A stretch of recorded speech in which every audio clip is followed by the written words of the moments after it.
So ngayon ay nandito na nga tayo sa bahay at bilangin ulit natin kung magkano yung kinita natin sa loob ng 11 hours na biyahe. So meron tayong mga tol sa ating Grabby wallet na 300, tapos meron din nag-send ng GCash payment na 200, so consider na siya na 500 pesos, no? So bilangin natin yung cash dito. Cash. Ay, wala na. Tapos meron tayo dito mga coins.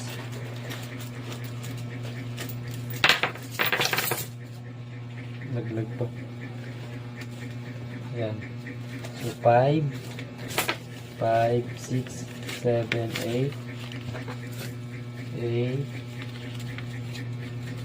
9, 10, 11, 12, 13, 14, 15.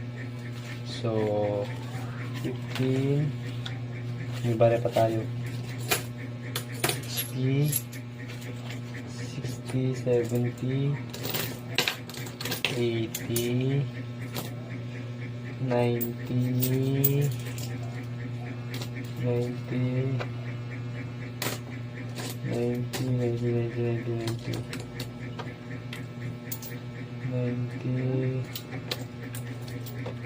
100. So 1.6 mga tol.